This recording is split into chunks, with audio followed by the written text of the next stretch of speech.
ॐ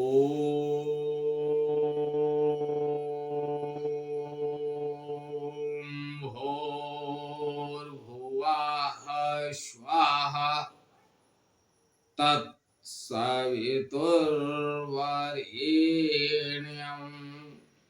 भर्गो देवस्य धीमहि धियो यो नः प्रचोदयात्। उस प्राण स्वरूप, दुख नाशक, सुख स्वरूप, श्रेष्ठ, तेजस्वी, पाप नाशक, देव स्वरूप परमात्मा को हम अपनी अंतरात्मा में धारण कर रहे हैं। वह परमात्मा हमारी बुद्धि, वाणी तथा कर्मों को कल्याणकारी मार्ग की ओर प्रेरित करें। परम पूजनीय गोस्वामी तुलसीदास जी द्वारा रचित श्री रामचरितमानस महाकाव्य का ये भाग नंबर 143 आप लोगों के समक्ष प्रस्तुत कर रहा हूं। आप लोग इसका श्रवण करें और अपने अंतःकरण में छिपे हुए नकारात्मक तत्वों को निकाल के सकारात्मक ऊर्जा का अभिवर्धन करें। महाराजा प्रतापभान उस कपटी राजा जो साधु का वेश बनाए हुए जंगल में रहता था, वो कहता है कि राजन, आप का नगर यहां से 70 योजन दूर है, आप कैसे जाएंगे?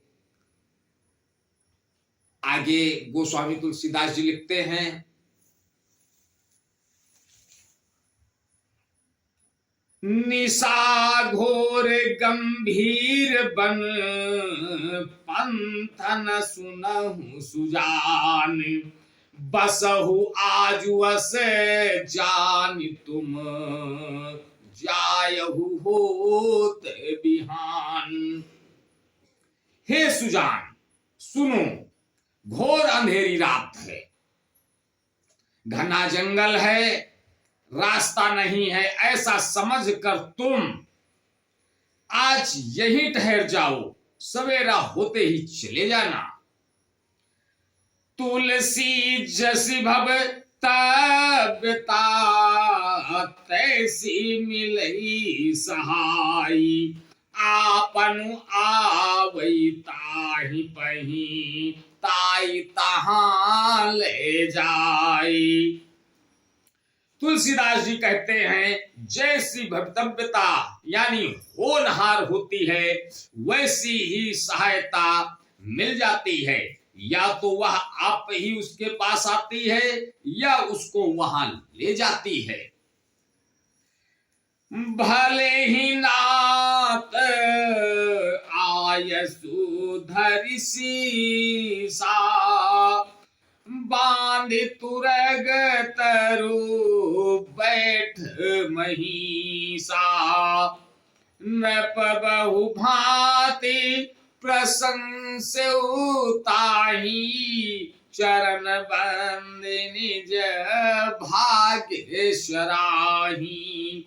हे नाथ, बहुत अच्छा। ऐसा कहकर और उसकी आज्ञा सिर चढ़ाकर घोड़े को वृक्ष से बांधकर राजा बैठ गया। राजा ने उसकी बहुत प्रकार से प्रशंसा की और उसके चरणों की वंदना करके अपने भाग्य की सराहना की। पुण्य बोल्यो मृदु गिरा सुहाई, जान पिता प्रभु करऊं डिठाई, मोहि मुनि ससुत सेवक जानी, नाथ नाम निज कहु बखानी। फिर सुंदर कोमल वाणी से कहा, हे प्रभु, आपको पिता जानकर मैं ढिठाई करता हूं। हे मुनीश्वर, मुझे अपना पुत्र और सेवक जानकर अपना नाम धाम विस्तार से बतलाइए।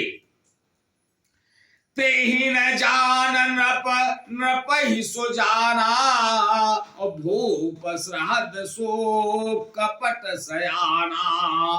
बैरी पुनि क्षत्रि पुनि राजा, और छल बल की न चाहे निज काजा।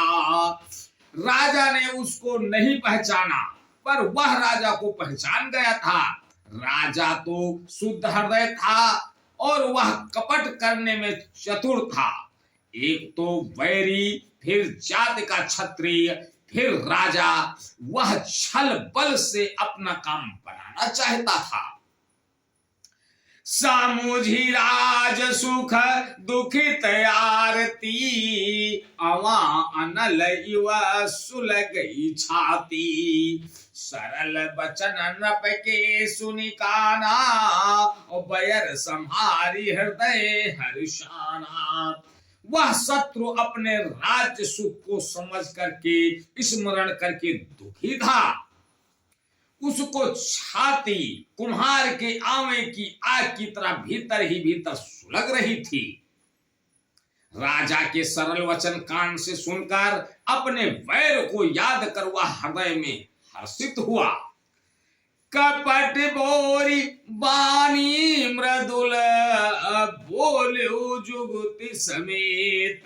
नाम हमार भिखारी, अब निर्धन रहित निकेत। वह कपट में डुबो कर बड़ी युक्ति के साथ कोमलवाड़ी बोला, अब हमारा नाम भिखारी है, क्योंकि हम निर्धन और अनिकेत, घर द्वार हीन हो गए हैं। आज बस यहीं तक, आगे का अगले भाग में। तब तक के लिए जय श्री राम। ओ